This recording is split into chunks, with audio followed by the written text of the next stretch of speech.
My name is Professor Fulton, and this is Managing Workforce Diversity.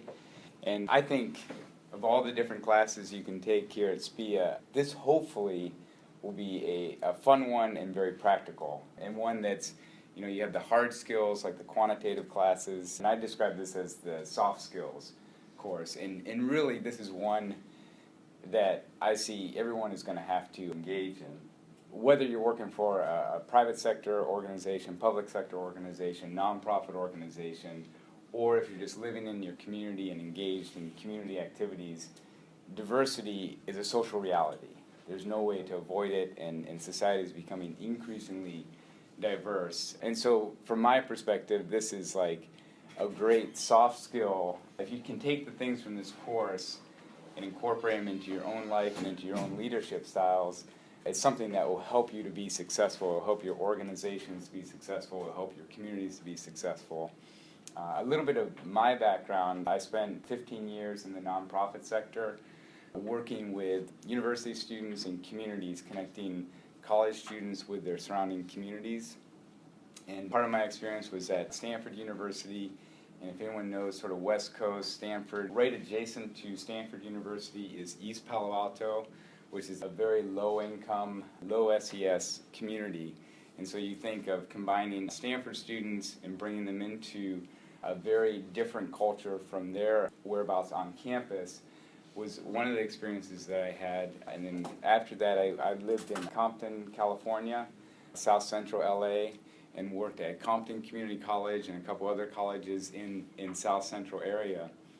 And I think through some of those experiences, what I became aware of, because I grew up in the Midwest, and I grew up in a place that was very culturally homogeneous.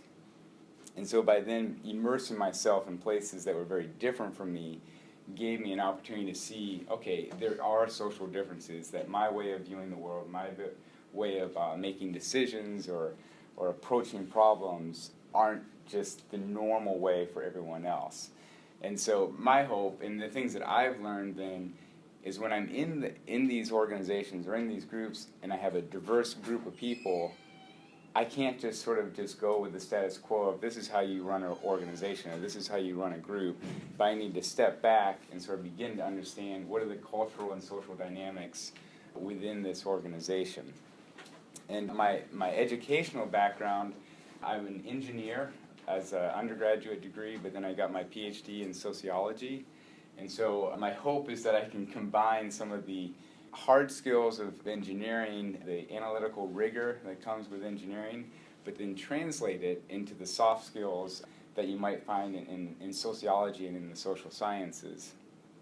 And so in my research that I do right now is directly related to this. Basically, I study community coalitions around the country, and I look at how those coalitions become more diverse. And then also, how do they manage their diversity? How do they, once they're like a very diverse group, how do they manage that diversity? And then finally, how do they leverage that diversity to advance the goals of the organization? And so the stuff that I look at is coalitions that are embedded within communities that are looking to address the social needs of their broader community. And if you've listened to the news, you will realize, okay, this is a hot topic.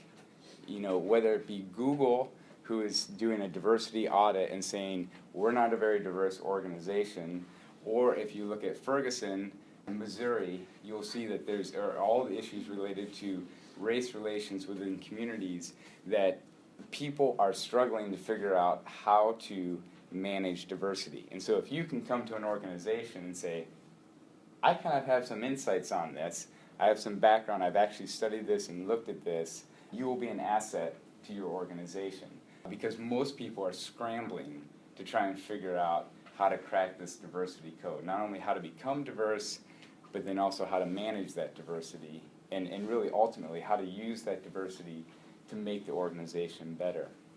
So what I want to start with is just a quick, we'll go around the room, and you can give me your name, your hometown, and your major.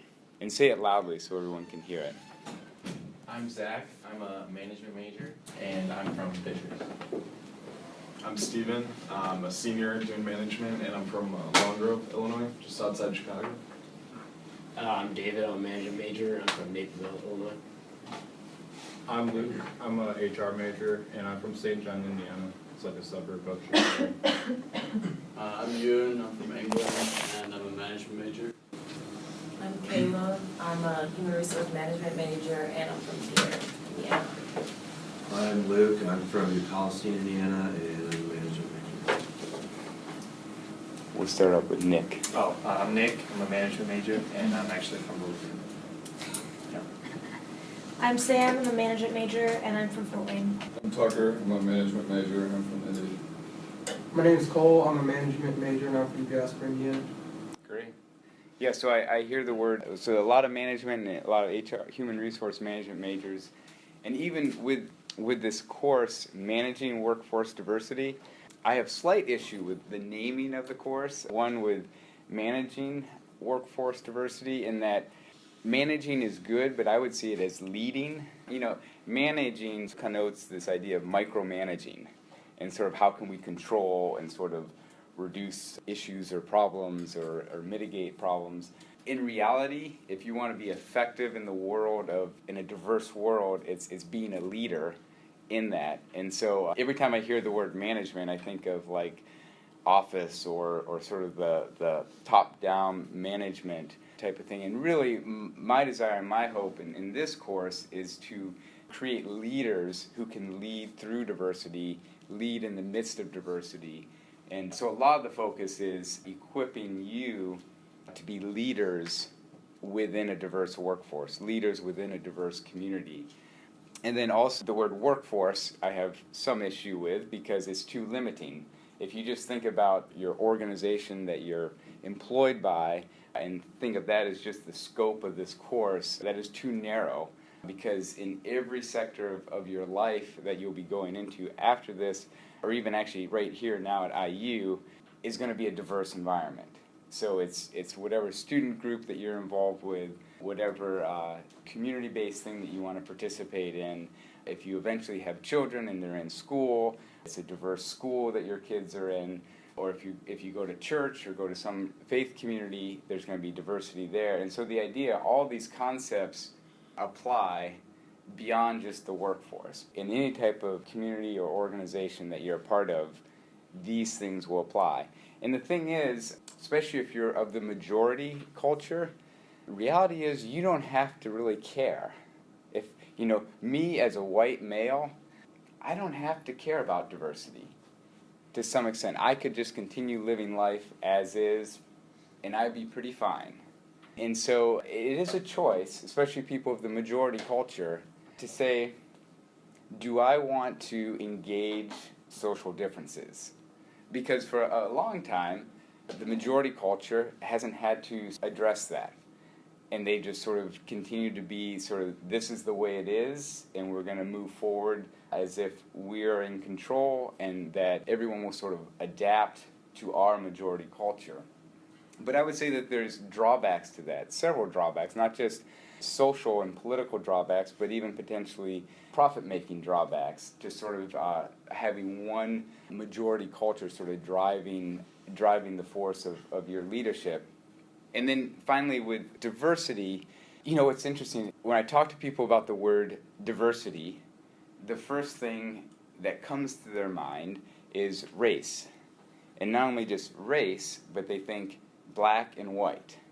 And so diversity has been reduced down to this very narrow thing of black-white relations. But in reality, there's several dimensions to diversity. And it'll be a challenge. It's a challenge for me, and it'll be a challenge for you, that when we talk about diversity, to think of it in the most broad terms as you can. Think about multiple dimensions of diversity and how an organization or a group of people could be highly diverse. And there's a journalist out at UC Berkeley who studies diversity, but what he studies is biodiversity. And his whole thing is about biodiversity within agriculture. And when I came across his research, at first I was thinking, why am I studying someone who's studying biology, and how in the world would that have anything to do with managing workforce diversity? But what I found is that his research if you sort of step back and look at a broad view of what is diversity and what are its implications, I actually saw a lot of parallels to diversity in the natural world and the implications of diversity in the natural world compared to diversity within the social world. And here's a quick clip on his perspective on abundance of diversity within the natural world, or also a lack of diversity and the implications of that.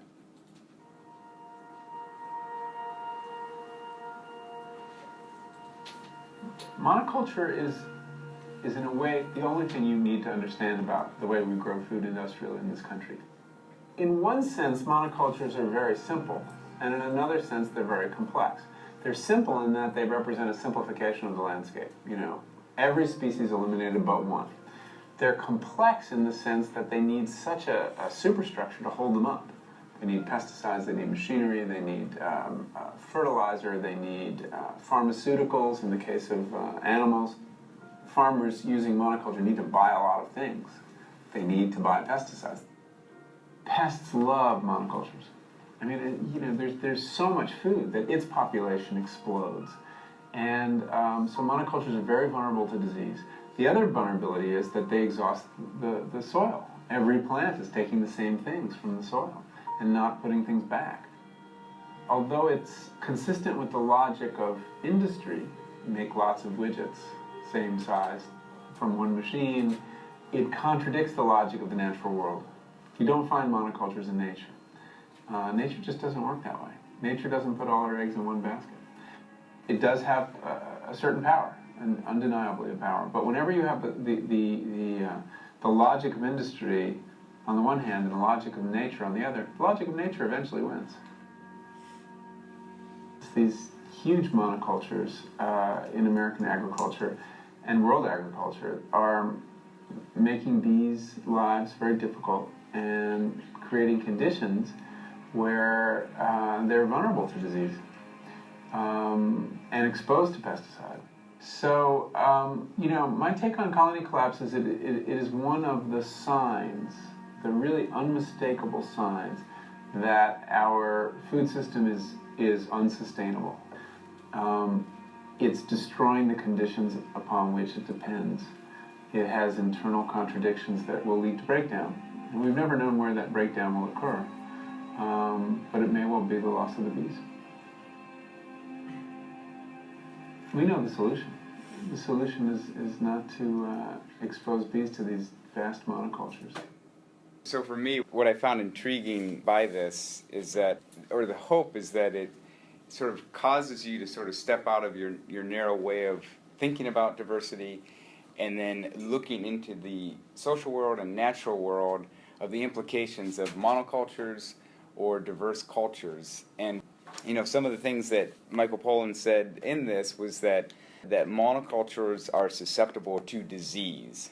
And if you think about that and translate it into the social context, that homogeneous groups on whatever dimension are susceptible to disease or dysfunction.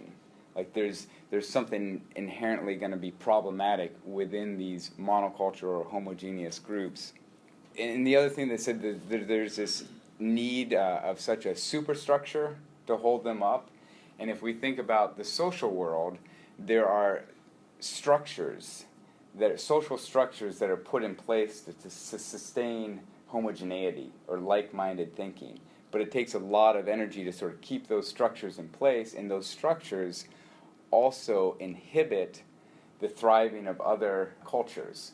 You know, if the structure's in place to sort of support the majority culture, then it inhibits the thriving of the alternative cultures that are there. And so what I want to hear just from some of you is think of your groups that you interact with here on campus, and I want you to identify the group that is one of the most homogeneous. When you think about it, like, and actually I'm very encouraged that this class represents some good diversity. This will actually help the discussions and interactions. But think about a group or a place that you live or any type of activity that you're involved with on campus that you would sort of characterize as being highly homogeneous. So, and don't just think racial diversity, but think gender diversity, think academic discipline diversity. And so what are some groups that you're involved with that you would say, that's fairly homogeneous? I don't know if this counts, but so I play like a lot of intramural basketball, and there's not a lot of girls out there. Okay, yeah. It's mostly guys. So it's gender homogeneous, male dominated, okay? I was just trying to think about my workplace, like, it's like 80% men, and then like 75% are in grad school, and then like 50% are like music majors. It's really weird, just kind of like how it all falls into place. And where do you work?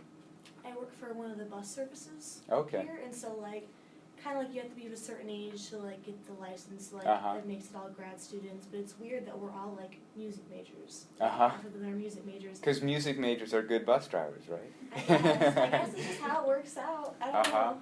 Yeah. What other groups or things are you involved with that you would just say, yeah, it's a pretty homogeneous group? Emily. It's like what he said. I work in a tanning salon, and literally every person is a white female. Everyone who works there. And I'm homogeneous. What about in the back? I worked at Oliver Winery at the vineyard. It's like running a farm pretty much, and we had 2 women out of 8 of us, so it was just like we were all men. And, another thing about that is kind of interesting was like we got trained on like pesticides and herbicides. And the videos were like when we watched the videos, all the workers were like migrant workers. Interesting. It was kind of interesting like to notice that like there's no white people in the videos. Yeah. And actually, at Oliver Winery, are you working in the field amongst the grapes? And so, what is the predominant ethnicity of the workers? Yeah. I'm currently working on a food pantry project here at IU. And most of the people that I work with are like old white ladies. Old white ladies. That's very good. That's a good example. For me, it's hard to think of places without diversity because no one has walked the same footsteps. So even in this classroom, if everyone looked the same, they haven't walked the same steps. So like, there's diversity no matter where you look. And what's that like? So keep elaborating on that. So even in maybe my recreational sports job, where it's mostly white males from Indiana, if you look at it from that general of a scope, it's kind of lacking the idea that they're not living in the same house when they grow up, and maybe some people are going through struggles that you don't know about, and they've been brought up different ways with different parents, so there's just like diversity everywhere. Yeah. That's a very good point in that you could have a group that sort of looks very, very homogeneous, but as what Zach is saying is that the life experiences might be very different, or their current situations that they're coming out of. And I would argue, though, that as the group along different dimensions becomes more diverse, the diversity of life experiences within the room and the wider the variation increases. So you're right, even if a group is sort of all white males, there's still a lot of difference in the room. But then if you begin to change up the ages of the people, some of them now have kids, some of them have grandkids, and so then their life experiences, the diversity and variation within that increases dramatically. And so the idea then is, especially if, when you're in Bloomington, there's a certain level of diversity, but then if you go to Chicago, that just amps up. And then how do you manage the growth of it? Because there's a term in sociology called homophily. Does anyone know what no one's even heard of homophily, probably. I didn't know what it was. But it's a very powerful social reality in that the idea is that it's a very simple idea, is that people who are similar to each other tend to gravitate towards each other. And so even if you're in a very diverse environment, like in Chicago, people who are similar to each other will just gravitate towards each other. And so in Chicago, you have a lot of these ethnic-specific communities where they become high concentrations of similar people. And so, you might have a desire to become more diverse as an organization, or you want your group to become more diverse, but there's this powerful social force called homophily, which we don't even really control, but then you just sort of see that groups gravitate towards similar people. And you see this even in who you choose as your marriage partner. They're going to be very similar to you on most of your demographic characteristics. Or if you look at student groups, you'll see that similar people gravitate towards each other. Or even, what was interesting for me, when I was working in East Palo Alto, I attended an African American church. I wanted to be like progressive and sort of be involved in a predominantly African American church, and it was about a 300-person church, and it was about 30 white people. And I was involved with that church for 4 years, and I felt sort of like, okay, this is good. I'm learning about other cultures and learning about different ways of worship practices and engaging the surrounding community. But when I looked back on the experience and I was looking at who I actually hung out with, what was interesting is the people that I was friends with in that church were the other white people. But I also had a few friends who were black, but when I looked at it, they were of African descent. So it was like a friend from Nigeria, a friend from Ghana, and a friend from Ethiopia. And so in a strange way, homophily, even though I was immersing myself in a culture that was very different from me, homophily was still at work, where my friend network was mainly the other white people, and then the people of African descent, where the education level of these people, the reason why they were in East Palo Alto was because they were grad students at Stanford. And so then there was sort of similarity on education level and similarity on different backgrounds. So, even if you have a highly diverse organization, there's social forces that are going to take place where you tend to gravitate towards like-minded people. And the implications of that is, say I was the leader of that organization, and I was thinking to ask people to step up into positions of leadership, the people that we tend to ask to partner with or to lead with us is our friends. And so if I was a leader within this organization, and then I was saying, okay, who else can I ask to join me in helping out with stuff, I'm going to turn to my friends, and I'm going to turn to the white people and the African people, and then all of a sudden the power structures within that organization get shifted such that it's all of my friends and people who are like me who are running the organization. And so even you can have the best intentions of wanting a very diverse organization, very diverse team, but there's these social forces and social structures that are in place that sort of undermine a lot of your best intentions. And part of it is just simply being aware of it. And so for me, it was becoming aware. I was just like, this is very interesting. I'm a part of a predominantly African American church, and yet the people that I'm closest to are very similar to me.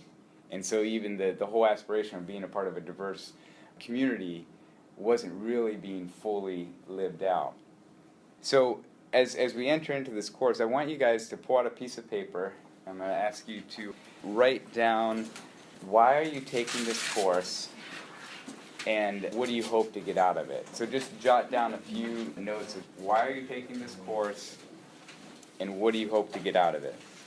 Okay, now I want you to pair up and share what you wrote with the person. So get in groups of 2. You guys can do 3 there. So just find another person and share what you wrote.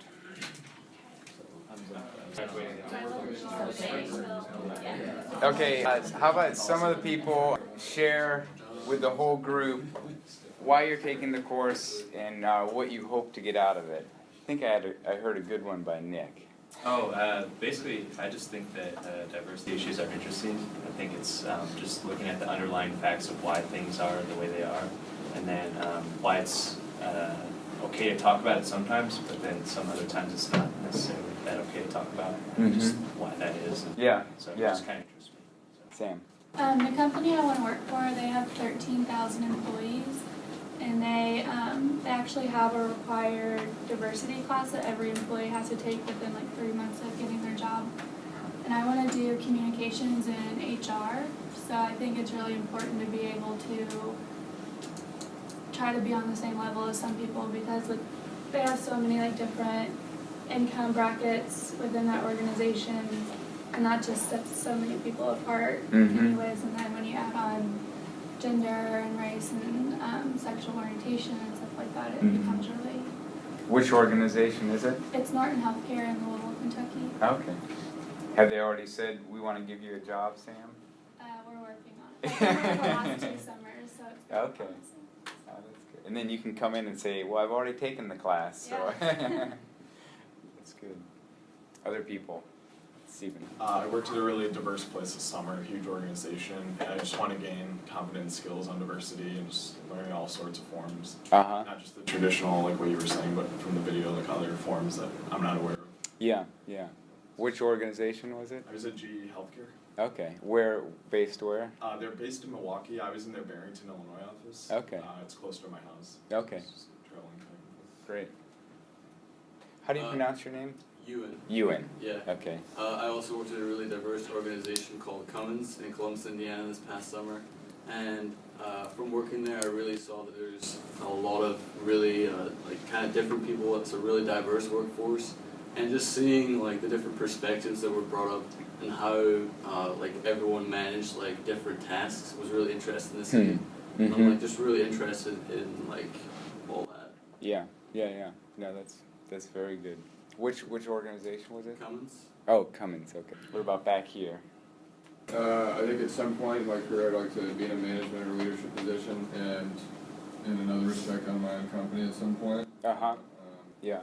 No, that's great. You know, I mean, it's like you guys will be at an incredible advantage having taken this course, because most people lack competency, lack a cultural competency of sort of how to engage differences. I mean, everyone is just scrambling to sort of figure out how to do this. Like, you think police units are thinking about, okay, what's the demographics of our police force in reflection to the surrounding community? Or you see, like, when you're talking about food pantry, they need volunteers, but it's all older white women, but the constituents that they're serving is a much broader population, or even the resources that older white women might have access to is very limited compared to if they had a much more diverse base of volunteers and leaders. They could have access to a wider variety of resources. And to me, it's an ongoing learning process, and my hope in this class is that we can learn from each other in a sense, because there's continually more and more things that we learn about differences within people. But really the only way to learn about it is by hearing from people's personal experiences and drawing from that. So what I want to do, just to have a better sense of where we're all coming from, and I want you to line yourself up based on, let's see, the question is, okay, how diverse is your hometown that you came from compared to IU? So compared to the diversity of IU. So if your hometown is like uber diverse compared to IU's level of diversity, then I want you to stand, like this is the 10, I want you to stand up here. If your hometown is sort of just as diverse as IU, you kind of stand right here in the middle, like a 5. And if your hometown is even more homogeneous than Bloomington and IU will say, stand here. So if you're coming from a place that's just super homogeneous, come down towards this end and stand down here. So get up and go where you would fit yourself. Yeah, I wish they Okay, and we'll sort of spread it out a little bit, so then to pull, like, don't move your place in line, but we'll just do it so you can pull over here. I mean, you're not representing, so we'll say basically no one's like super more diverse than IU. So let's go for people down at this end. Someone share about your hometown and why you see it as being much more homogeneous than IU. And say your name as you share. I'm Luke.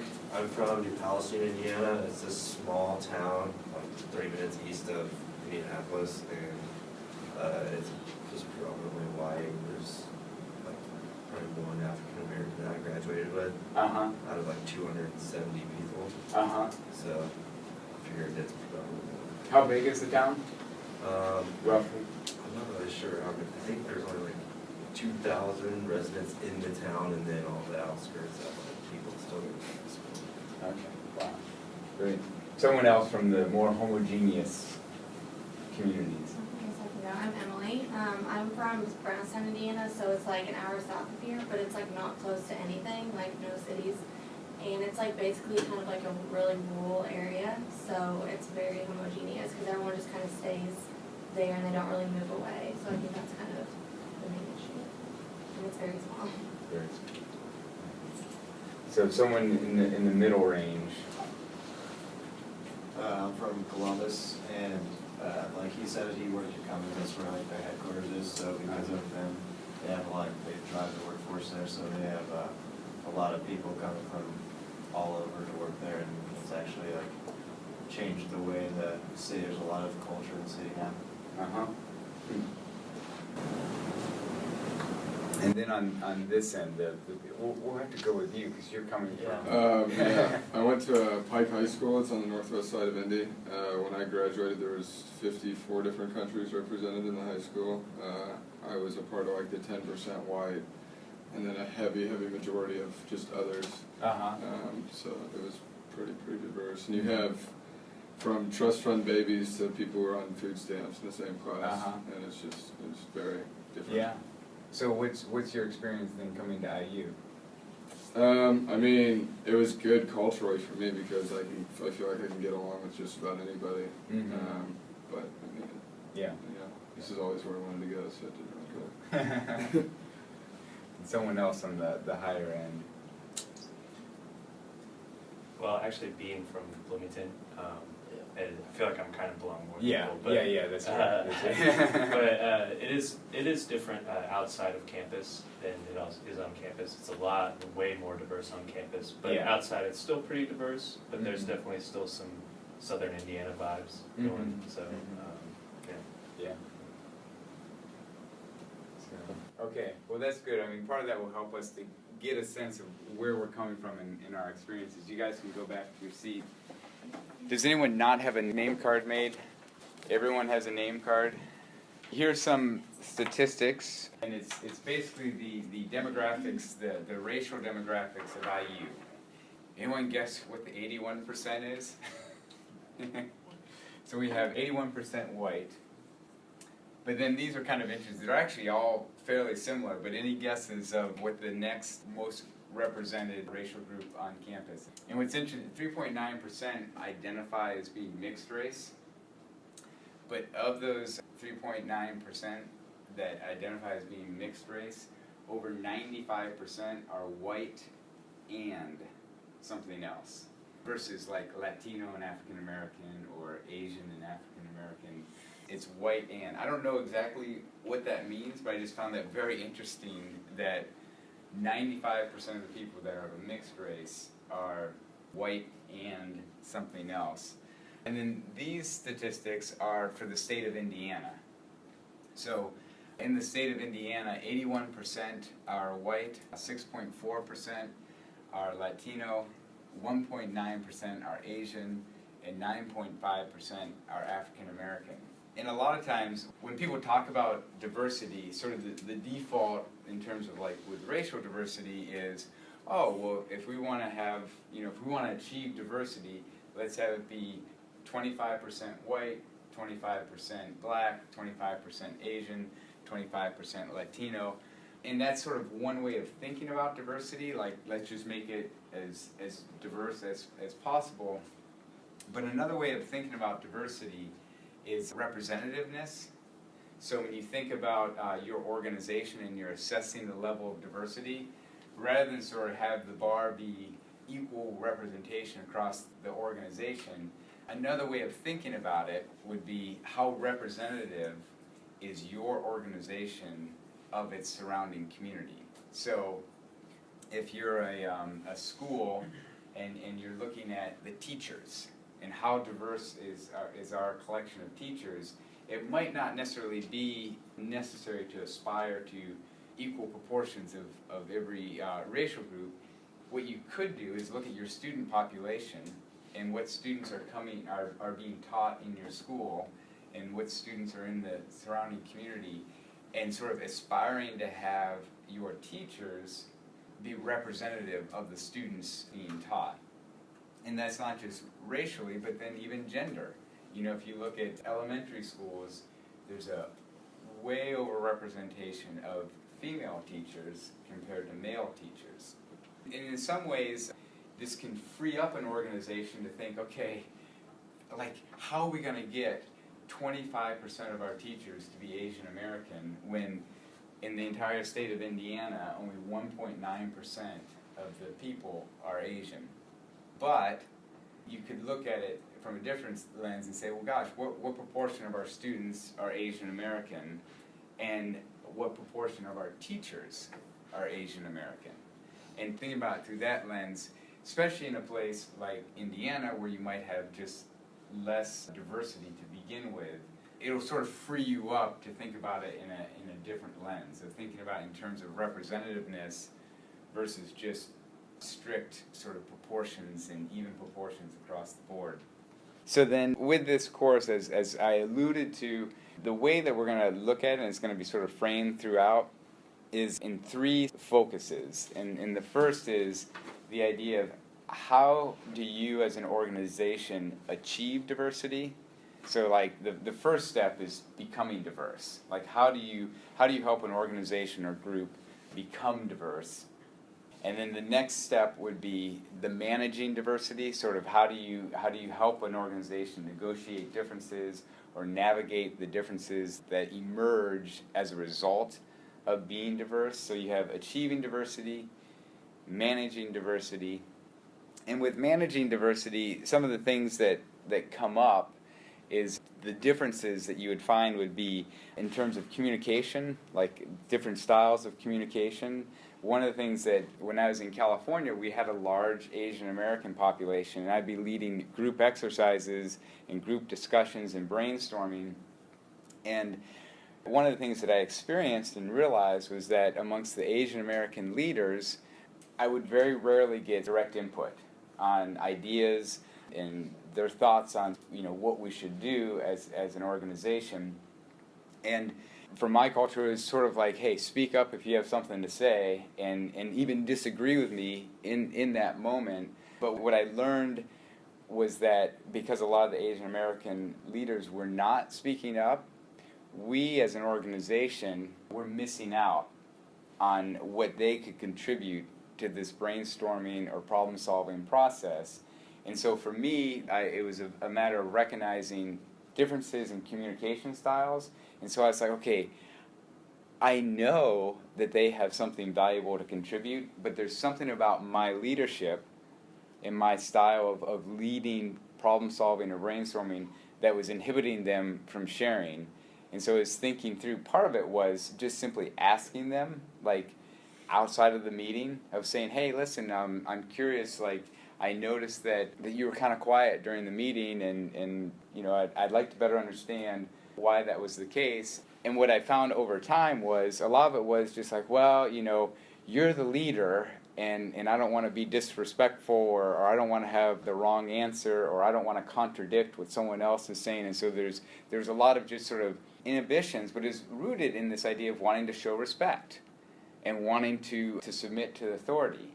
And I was like, oh my goodness, no, you can disrespect me all the time. You can speak up and disagree, but it just, that was like not their approach to communicating. So a part of what we would do was just, before we began the discussion, we'd have people just write down what their ideas were, what their disagreements were. And then that allowed them, it provided a communication style that was more accessible to them, that allowed us to draw out the ideas from them, rather than just sort of having, this is the way we communicate as an organization. It was begin to think, how can we diversify our communication styles?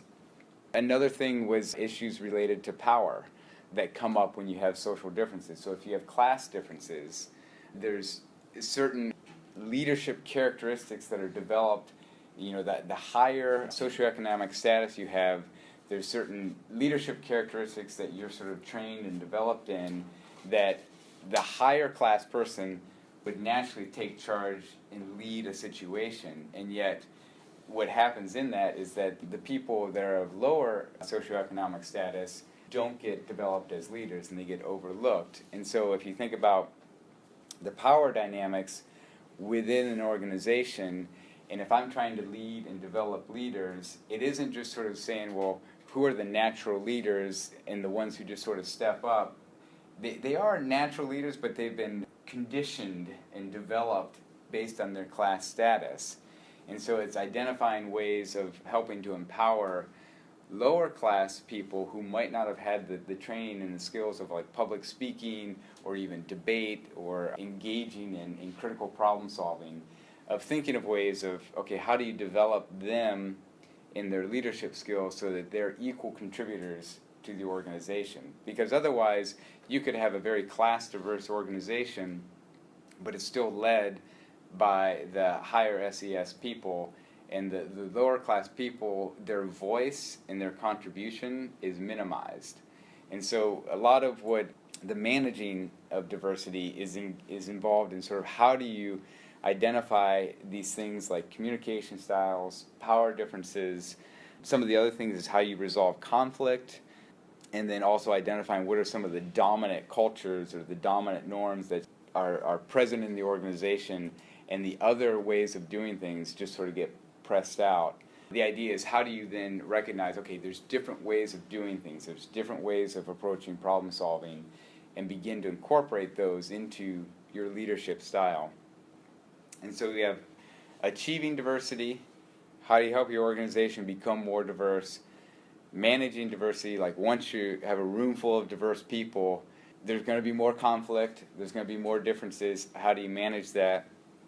And then the third one, which often sort of tends to get overlooked because you just stop at, well, how do we manage this? How do we keep from splintering up into multiple factions? The third would be leveraging diversity. And to me, this is the most interesting and hopefully the most compelling in the sense of it sort of would answer the question of why become diverse? You know, if it's not going to advance the goals of the organization or help advance the objectives we want to accomplish, why even become diverse? Because that's an open question. You could talk to a fraternity and say, you know, and someone comes in and say, hey, we need to become more diverse. But there's going to be a lot of people who are going to say, why? I kind of like it the way it is. Or whatever organization you're leading, even I'll say the food pantry with the old white ladies, they're kind of like, well, no, this is like our social club, and we kind of like it the way it is. And so a part of it is how can becoming more diverse actually enhance the organization and advance the goals and objectives of the organization. And if you're in the private sector, it's, will this help us make more money? You know, is it going to increase our bottom line? And it's an open question. Of all the research that's been done, a third say that increasing diversity leads to greater profits, and then a third say that increasing diversity leads to lower profits, and then the remaining third says that increasing diversity has no effect. And so it's a very open question. You have people debating back and forth of whether or not increasing diversity will actually help the bottom line of the organization. But if you're working for an organization where the return on investment isn't the only bottom line, that there's multiple bottom lines of empowering leaders or educating students or having broadest impact within the community, then there's greater potential for diversity having an impact, a positive impact on your organization. And so almost making a case for why increasing diversity could actually advance and enhance the goals of the organization. There's this multinational organization called EMC Squared. It's a high-tech company, multinational company, and it's similar in the sense of like Google or Facebook or any of the other like Silicon Valley type organizations where they're wanting to become more diverse, but they're having a hard time becoming diverse. And this video, we'll watch it and you can give me your thoughts on it. But it's basically a marketing strategy of theirs to why diversity is important.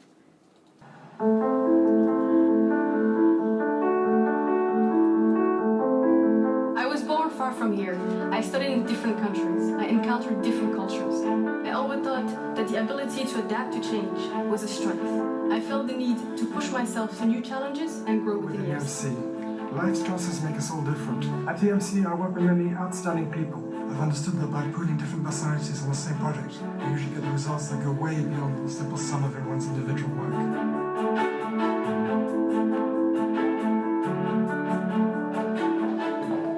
As a millionaire, my team empowers me to manage strategic accounts for the company. I'm aware of the responsibilities my managers have entrusted me with, and I am proud to contribute to EMC's success. Here, I found a company and a team that share my passion for new technology and innovation. I can see the difference we make in serving your customers by working together every day.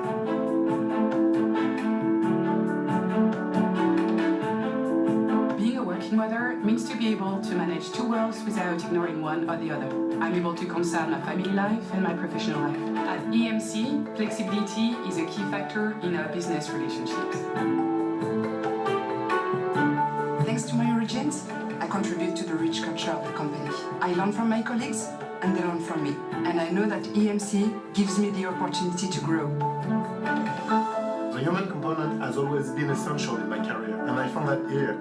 An open-minded team that knows that we are greater than the sum of our parts, regardless of our background, by working together.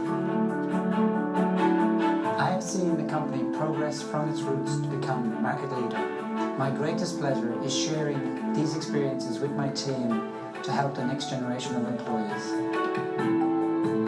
Thanks to our experiences and differences, we shape EMC values. And thanks to our individualities and our skills, we ensure our team excellence. Business is fully diverse. Society is diverse.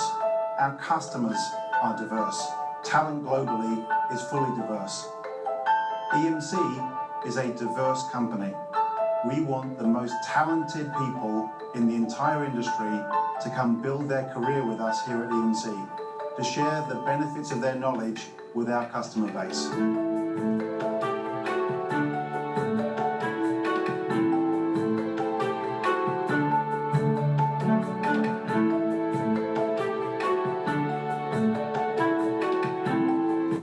I just find this fascinating. Like, this is a recruiting marketing video to bring in the best employees. And I think a part of it is when someone comes into an organization or is interviewing to work for an organization or is thinking about volunteering for an organization, they have to be able to say, do I see myself in this organization? In knowing what I want to do and become, do I see people similar to me? And could I fit in here? Could I be valued and could my voice be heard? And I think that's what they're trying to demonstrate in this video is like, we want the best and the brightest. And in order to achieve that, we need to make ourselves available and accessible to all types and not sort of be narrow in our hiring practices and even narrow in our policies that show preference to certain groups or certain people. And so a lot of what we'll be talking in this course is how do you leverage diversity to enhance the goals of the organization, and how can you help diversity, the differences within the organization, make the organization better. I'm going to pass out the syllabus. So on the first page, in terms of where I can go quickly with office hours, basically I'll have office hours right after this class from 11 to 1.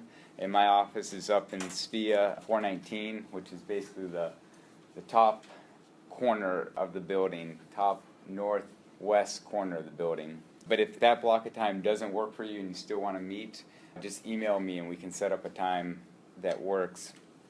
And in terms of the course objectives, the way that I kind of see it is, one is becoming aware of social realities or social facts, like what is the facts in terms of demographics of different dimensions of diversity in the U.S. and in Indiana or beyond. And then also, what are social science theories of how different groups interact and relate to each other, how social structures shape those interactions. And then also, part of this would be an awareness of yourself and your own biases or your own background and experiences and what you bring to the table. We'll also talk about policy-related things, legal issues related to diversity. So it's going to cover sort of a breadth of social science and management approaches to this topic. And a way to tease it out, if you look at page 2, and this is probably the most critical one as far as what you're going to bring to the class. I think it's 10% of your grade is just class participation, and that's showing up to class, having read the material for the day. And a part of that is the next step down of the analytic memos. And so each week you're going to have a chapter that you're going to be reading. And before you come to class for that Tuesday, I want you to write an analytic memo. And an analytic memo is not just a summary of the chapter, but it's more sort of your critical response to what was there. And so some of the things is explain a particular part that was interesting, meaningful, or eye-opening. Sort of use the chapter as a springboard to, here's my reaction to what we read, or here's what I disagreed with, or here's what was really resonated with my experience, or here's what was confusing. You know, some sort of, what I don't want and what you won't get good grades for is if you just summarize, because I can summarize. But what you can give to me and to the rest of your classmates is your personal response to the chapter. And it's short, it's just 1 page, 300 words, and if you give me more than a page, it won't count. So keep it to basically 1 page, roughly 300 words, of just your own analytical, critical response to the chapter. And also important in that is including one question. You know, after you read the chapter, have at least one question that you write down about the chapter that I don't get this, or, you know, this seems to be different from what my understanding is. Why is that the case? And just sort of have that at the bottom. And you can actually ask multiple questions if you want for that. So that would be basically due every Monday at 10 p.m. And who isn't on Canvas or knows Canvas? Okay, you don't know Canvas. That's fine. I'm learning Canvas too. So, do you need help getting onto Canvas? You'll figure it out. And basically, all the assignments are submitted through Canvas. So, you know, you write your 1 page as a Word doc, and then upload it by 10 p.m. on Monday. And then the next assignment, which will be every week as well, is a personal reflection. And what I want this to be is more your own personal reflection on what went on in class, the previous class session. And again, it's not summarizing, okay, we talked about this, and then this, and then this, but more take one thing that stood out to you, something that was meaningful, something that was confusing, something that you appreciated, something that you disagreed with, and just give a personal, this was my experience of what went on in class. And this is even shorter. It just is a half page, 150 words. So the purpose of these assignments is not to be onerous, but it's more just sort of a quick snapshot of like what's going on for you in this course. And so it's not intended to be, I'm not going to be necessarily grading on eloquence or articulation or even writing styles, but more just give me your experience of the course and what stood out. And also a question that comes to mind in response to what went on in class. And again, you upload that to Canvas and submit it to me. And so each of those will be worth 10% of your grade. And it's a pretty simple grading process. If you meet the length, content, and formatting requirements, you're going to get full credit. You're not being graded on the type of thing that you write, but more so just make sure it fits within the content requirements.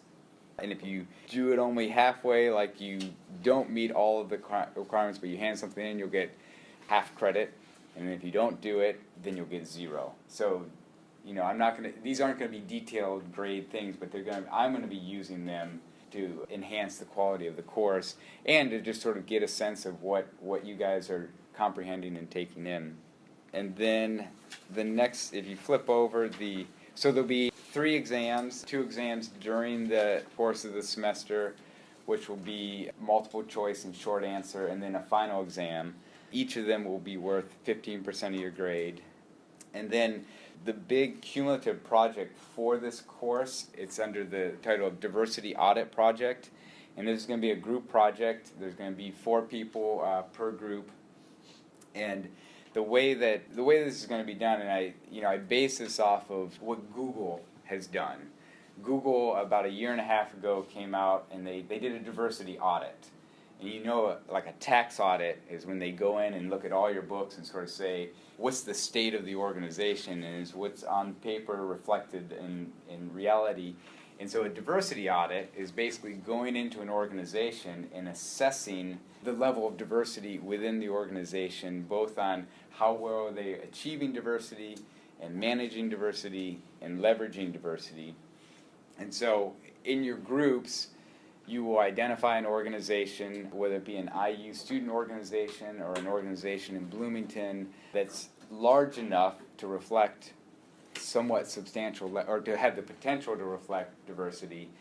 And basically you're going to do, in a sense, a semester-long project on this organization and walk away with an assessment of how well are they doing at achieving diversity, what are the things that are holding them back from achieving diversity, and then also with the level of diversity that they have, how well are they doing at managing it, what are the things that they're doing to manage it. So you're going to be almost like a consultant going into this organization and first gathering information about it, and then making assessments and recommendations for the organization, and then begin to even build a case for why they might want to become more diverse and how becoming more diverse would help enhance the organization and improve its ability to accomplish its objectives. And so that will be done throughout the semester in your groups, and it will culminate in a presentation where basically you'll be presenting to us, and we're sort of like the board of directors, and you're sort of saying, you hired me to be a consultant for these past 3 months, and here's my findings, and here's my recommendations.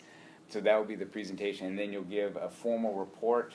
Basically, again, it's a report that you'll be giving to the board of directors of your assessment and recommendations. The report is only about 5 pages long, so again, we're not looking for extensive writing, but it's more, people are busy and they want you to cut to the chase and say, okay, here's what's going on, and so you can put in graphics or visuals to help that. But it's basically you're going to be presenting a formal report to the board of directors. So that's the diversity audit project, and I'll talk more about that in future class sessions. The next page just gives you a rundown of what we'll be doing week by week. And then this is the book that we're using, Diversity in Organizations. Does anyone not have this yet? Great. You'll be able to get it, though? Okay, so because you will need to read the first chapter by Thursday. And by this Wednesday at 10 p.m., you'll need to submit a personal reflection. So the first personal reflection on what went on in this course today. So you're writing a personal reflection on what went on in this course today. Yes? So you only write it for Tuesday classes? Yeah. Right? Okay. Yeah. So the idea is that writing one analytic memo based on the chapter. You don't have to do a memo for chapter 1 just because of the timing of the course, but then basically you'll then write the personal reflection for what went on Tuesday's class. Any other questions related to the syllabus? Great. I think we're all done. And then just leave your cards at the desk and I'll pick those up. And that'll be the way that I can sort of see who came and didn't come each day.